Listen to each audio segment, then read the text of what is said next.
Cardi B was accused, listen to this, assault, battery, intentional infliction of emotional distress, negligence, and even false imprisonment. But here's the thing. Anybody who watched this trial knew that the only thing Cardi B was, let's just say, guilty of, even though it's a civil case, was being a highly entertaining witness as she testified for herself. And I want to get into this now with my panel. Guys, look, I don't know about you, but this was, in fact, a very, the testimony in particular was very, very entertaining. Jonna, did you catch any of it? I did catch some. And I got to say, I wasn't exactly a Cardi B fan before this trial, but I am now. She was incredibly entertaining. And here's the thing, though. I get aggravated at fellow lawyers who do things that make us the reason why we're the butt of so many jokes.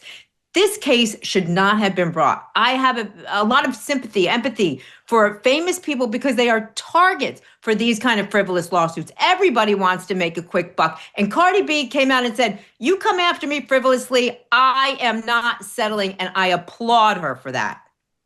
Yeah, look, I mean, she, in fact, there's some testimony, Dave, that I want to talk to you about. If we can roll slot 7, and then I'm going to talk to Dave about some of Cardi B's testimony. Now we're like chest to chest practically. So I keep telling her, like, you need to back up. And I'm thinking to myself, like, this girl is big. She's big. She got big black boots on. And I'm like, damn, we're arguing.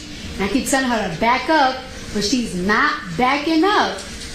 And we arguing, cursing at each other. I did call her the B word. I did call her a bitch. Like, bitch, get out of my face. I did say, bitch, get the fuck out of my face. You're in my face. You're screaming in my face. We're like literally screaming at each other. And she kept telling me, like, you're going to leave my building. I'm not leaving. The receptionist came out. She started wilding out, like, this bitch hit me. And I'm like, I did not hit her. I'm looking at her like, girl, I can't even hit you if I want to. You're bigger than me and you're pregnant. And she just started wilding out, like, this bitch hit me. Then the doctor came out and he was like, go to my office. And after that, I just walk away. And that's just that.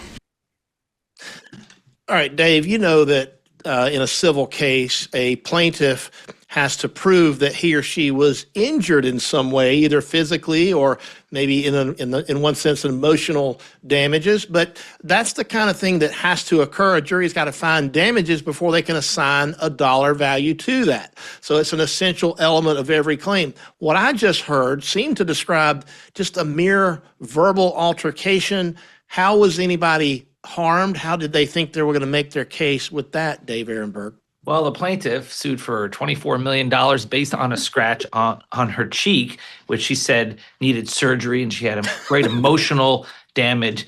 And I think the jury reacted the same way Jonna did. I think Jonna speaks for all of us. And although we don't like when celebrities get special privilege, at the same time, we know that they're a target. We know that they're a target for people who see dollar signs. And in this case, you have to show more than a scratch on the cheek, and that somehow destroyed your life when it seems like you're relishing the attention. You're suing this big celebrity. I'm sure there was, now this would not be part of the trial, but I'm sure there were a lot of negotiations behind the scenes. And yet here we are in a public trial because this person wanted $24 million and wanted to go after this person, probably make a name for herself, just like the guy who sued Gwyneth Paltrow in the skiing accident. And guess what? Same result. It seems like jurors are really getting it. But look, I mean, Jonna, the plaintiff said that she put her finger in my face and, quote, body shamed me. Let's play slot 8. After she heard me say her name, she turned back around, and the first thing out of her mouth was, excuse my language, was, why the are you telling people that you see me? At this time, I tried to calm her down and assure her that I didn't tell anyone that I seen her, and she was extremely upset. And what did she tell you after that? Then, excuse my language again, but she said, yes, you did, and then she put her finger in my face. She used a lot of words, and again, excuse my language, but she was like, bitch, that's why I'm gonna beat your ass. I'm gonna get you fired. That's why you do security. That's why you do security. She was sticking her tongue out. She was flailing her arms up and down. She was jumping up and down. Body shaming me. I mean, racial slurs, just a lot. Well, Jonna, here at MK True Crime, we don't endorse body shaming or racial slurs or pointing fingers in faces and all this. But look, is this, even if that's true, is this just simply a case of hurt feelings? And if so, how can you get money for hurt feelings? First of all, the plaintiff just gave Cardi B the lyrics to her next multi-platinum record. Okay, that's what we have here. Number one. Number two. Here's what happened. This is supposition, but this person went to a lawyer and said, "Hey, Cardi B stuck her finger in my face," and that lawyer sat back, probably in his cheap suit, and said, "Hey, you know what? We'll file a complaint. We'll get a nice big check. We'll call it a day." Well, that didn't happen, because when you have a plaintiff like Cardi B, and I love the analogy, Dave, the Gwyneth Paltrow case, same thing. I love it. Some celebrities are now standing up and saying, "I'd rather pay my lawyer than write a check for 2 cents on a frivolous case to this particular plaintiff." And that had to have happened. I'm convinced that had to have happened here.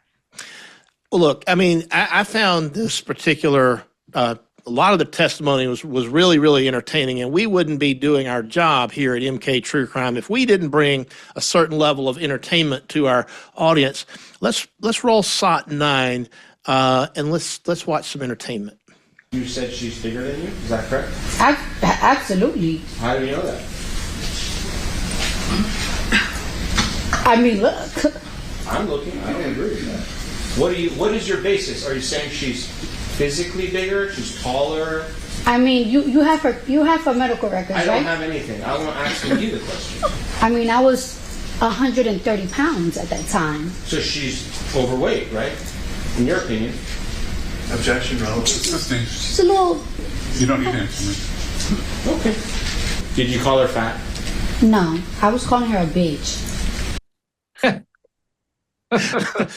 Look, Dave, you're the judge in this case. How do you keep a straight face in front of a jury if you're the judge in this case? Oh, it's hard to. That's the price of wearing the black robes, I guess.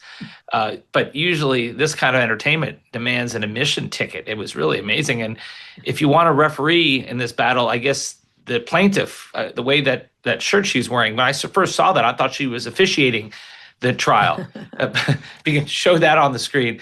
And I don't mean to shame anyone here, but this was a weak case. It should not have been brought. And you see by the quick dismissal by the jury, the result. I actually think that Cardi B plays into what is now being prized by most Americans, and that's authenticity. I think when you see it in politics, you see it in life. People want someone who's real, authentic. And Cardi B, say what you want about her, she is real, she is authentic, and she connected with the jury. Well, before we move on to our next topic in the next segment, I feel like I'm obligated to play a little bit more sound and video. Can we roll SOT 12, which is a discussion about Cardi B's hair? Yesterday you had black hair, short hair. Today it's blonde and long. Which one is your real hair? Or are they both real? They're wigs. Okay, sorry, I didn't know that. It's a good week today then. Jonna, I can see you laughing. What you got?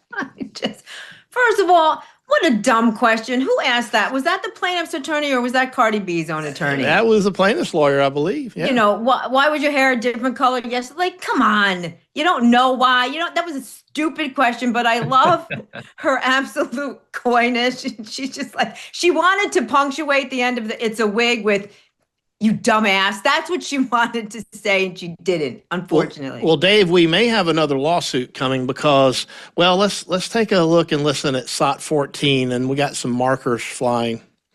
Hey, Cardi, you're beautiful. Thank you. Cardi, insiders are claiming that Offset is publicly bragging about getting you pregnant for the 4th time. Do you foresee any paternity issues with Stephon Diggs?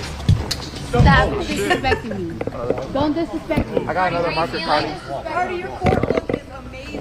Who are You're you amazing, marrying? Cardi. I still love you, even though you just threw some stuff at I me. don't care. You're disrespectful. Don't do that. They still love her even though she threw something, Dave. God. People antagonize celebrities, and yes, she should not have done that. Under the law, that's technically a battery, but no prosecutor in the world is going to pursue that. No jury in the world will convict her of that, so nothing will be filed. But people should just grow up and stop antagonizing someone who you know is volatile. At the same time, Cardi B should know that when you're a target, you shouldn't be throwing things at people. Just chill out a little bit. So maybe we can all just grow up a little bit, but in the end, nothing's going to result from that.